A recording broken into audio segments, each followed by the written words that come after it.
Magandang araw mga kapwa Tagigenyo at sa lahat ng sumusubaybay sa Taguig City Daily Report.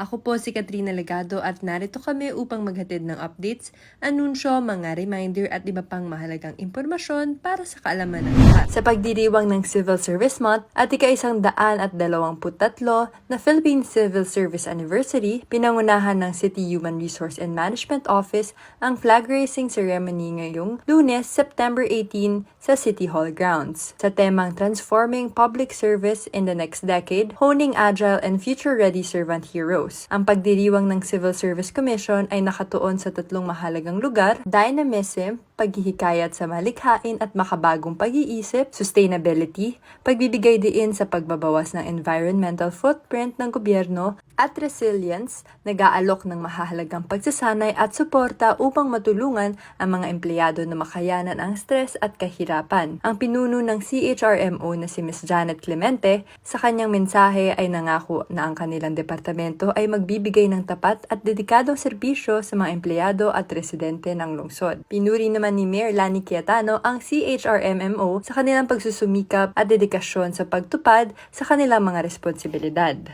Ang pamamahala po o pagsasaayos ng any related matters about personnel ay napakalaking responsibilidad.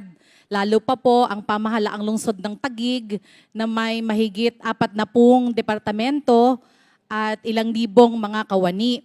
Kaya po ako ay nakikiusap sa lahat ng mga department heads sa abot ng ating makakaya ay pagaanin natin ang mga usapin tungkol sa disiplina, tungkol sa pagsisilbi ng maayos, pagtupad sa tungkulin bilang mga kawani, dahil talagang overwhelming ang trabaho po ng ating civil registry.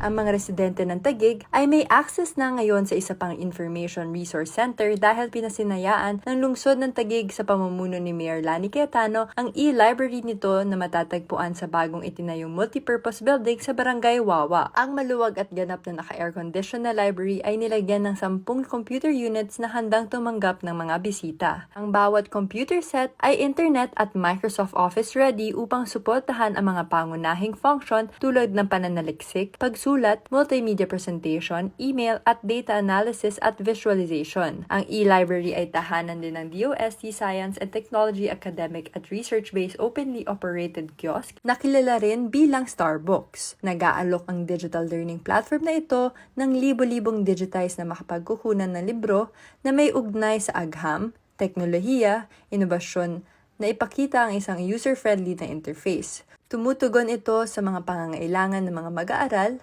paaralan, komunidad at iba pang gumagamit ng aklatan. Nagbibigay din ng e-library ng access sa National Library of the Philippines, Tekno-Aklatan Program na nag-aalok ng offline na electronic resources. Sa pamamagitan nito, ma-access ng mga bisita ang malawak na hanay ng mga digital collections kung saan may subscription ang National Library of the Philippines.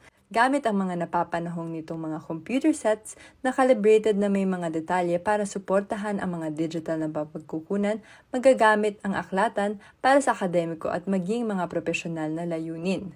Kasulukuyang din nagsusumikap ang library para gawing available sa lalong madaling panahon ang Zoom meeting at iba pang platform ng video conferencing. Ang pasilidad ay may dedicated personnel mula sa Taguig City Library na handang tumulong sa mga bisita sa buong pananatili nila sa library. Ang mga walk-in visit ng mga residente ng Barangay Wawa ay pinapayagan habang ang mga bisita mula sa ibang lugar ay hinihiling na i-book sa barangay ang kanilang pagbisita ng hindi bababa sa 24 oras bago ang kanilang inaasahang petsa at oras ng pagbisita. Bukas ang Barangay Wawa e-learning tuwing Lunes hanggang Biyernes mula 8 a.m. hanggang 5 p.m. Sa isang makabuluhang hakbang tungo sa pagbibigay ng mahalagang serbisyo sa 10 barangay ng Embo, nanumpa ang mga pinuno ng 34 na tricycle operators ng Drivers Association sa harap ni Mayor Lani Cayetano bilang mga opisyal at miyembro ng Embo Tricycle Taguig Federation noong Biyernes, September 15. Sa kanyang mensahe, ipinahayag ni Mayor Lani ang kanyang pananabik na pakipagtulungan sa organisasyon, makinig sa kanilang mga alalahanin at gumawa ng mga programang makikinabang sa mga transport group. Dito po sa lungsod ng Taguig, kinikilala po natin kasama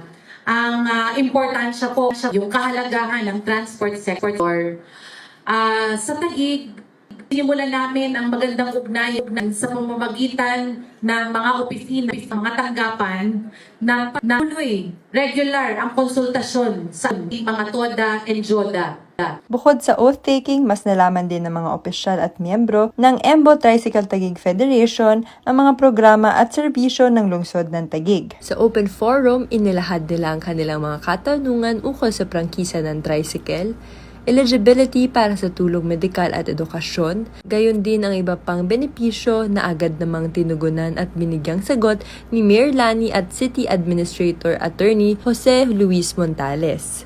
Ipinahayag ng pinuno ng ARPC TODA na si Marisa Velasco ang kanyang suporta kina Taguig at Mayor Lani habang ipinaabot niya ang kanyang pasasalamat sa lahat ng mga programa at benepisyong inaalok sa kanila. Sa lungsod ng Taguig, prioridad natin ang kaligtasan ng lahat. Para sa agarang aksyon sa anumang sakuna o emergency, maaaring i-contact ang mga sumusunod na numero. Command Center 0287893200, Taguig Rescue 0919-070-3112, Taguig PNP 028642-3582 o sa 0998-598-7932, Taguig BFP 028837-0740, 028837-4496 at 0906-211-0919.